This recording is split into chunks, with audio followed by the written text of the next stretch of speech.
Thank you for joining me on today's journey, today's urgency meeting about resilience. For this one, let me give you the title for the discussion. It's called Hypothetically Hypocritical. Hypothetically Hypocritical. I'm sure there's a sign for that, and maybe in the thumbnail picture you saw that pointing finger as that signature or as that example of what is hypothetically hypocritical.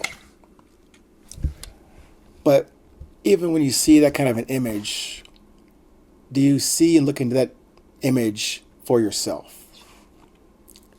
Do you apply it to yourself before assigning it, the blame, the guilt, to someone else?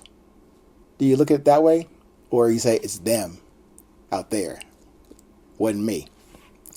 You know, that good old outsourcing of responsibility and accountability that a lot of us do every day. It's very easy to see the flaws in the perfect of our fellow travelers and journeyers on resilience. Like he or she coulda, woulda, shoulda done A, B, or C, or X, Y, or Z. Like we know everything about their situation or their mindset to make that assignment to them. Or probably even ignoring their heart set. Didn't check that part, but be able to say, hey, that's the problem they should fix. But do we, you and I, individually, privately or publicly, even call out our own faults and flaws in our own personal perfectness? Nah, we don't do that. Specifically and personally, I don't do that as much as I need to with a consistent manner. While I do not actually assign or delegate that issue or that problem or challenge or flaw to a friend or relative, I do it in jest whenever I can. A true statement. And really, I just do it for limited shock effect to a friend of mine or even a cousin. But I do it in jest. I might say, hey, you did that. Me saying, hey, it wasn't me. Just as that classic hip-hop tune would say, it wasn't me.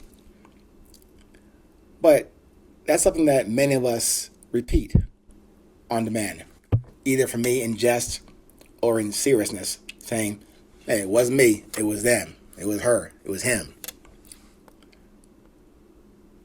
I really only do that, to remember my own flaws, to note them, and to seek then to minimize them going forward. Like, for example, on the next shot on the golf course. Like on that missed passage or chord change in the current jazz tune I am playing. In those two simple examples or instances, I cannot hold anyone but myself accountable and responsible for that error or that missed shot or that missed lesson that I keep repeating, or just a past reminder of what I should do, what I could have done, what I should have done. It's about that whole presence thing I keep talking about in every or almost every resilience episode, every 820 episode. It's about the presence and the beauty of this moment that has an expiration date to it.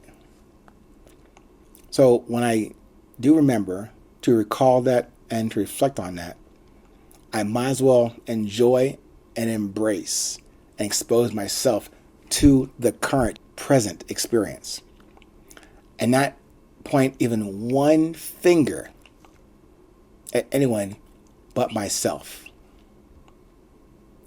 But just as an example, not as the answer or the solution to the world problems or your personal problems, Consider that example for yourself. What about you? Do you tend to assign those problems, flaws, or missed opportunities because of the person out there? Or do you look at the person in the mirror and figure this thing out? So, in closing, let me give you this quote from Mr. Ryan Holiday, the man who puts out the Daily Stoic missives and discussions about being stoic, even in the hardest times and also in the easier times. Here's a quote. Quote, "They are hypocrites. They are cowards. They are plain just not doing the job they were elected to do. We send people to our Congresses, to our state houses, to various offices to represent us, to fight for us, to solve problems, to protect us, to protect our rights. And they don't do this because of a million reasons. Because there's too much money in politics. Because the news media incentivizes the opposite. Because of term limits. Because who wants to risk their own salary? Now, we condemn this because it's frustrating. It's also convenient. Are your excuses any better than your senators?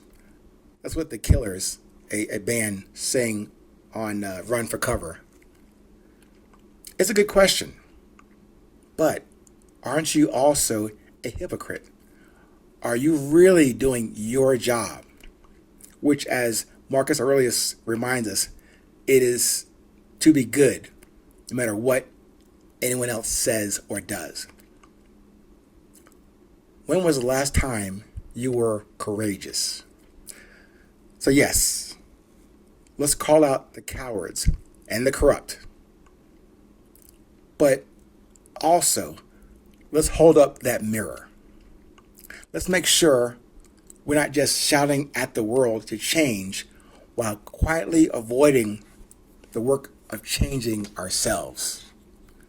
Because if we want better leaders, a better system, a better world, well, it starts with us. Unquote.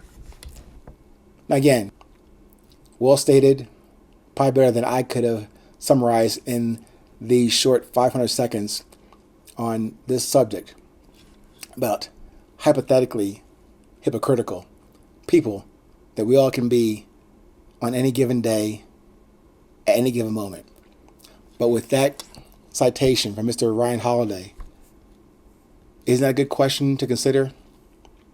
Like I proposed in this discussion today, before you point fingers out there, look at yourself clearly in the mirror and ask yourself, are you really doing your job?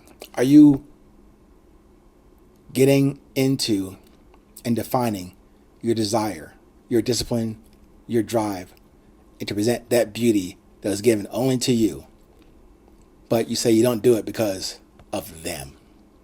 Stay present. Stay current. No matter where you are in this world, please remember, it's always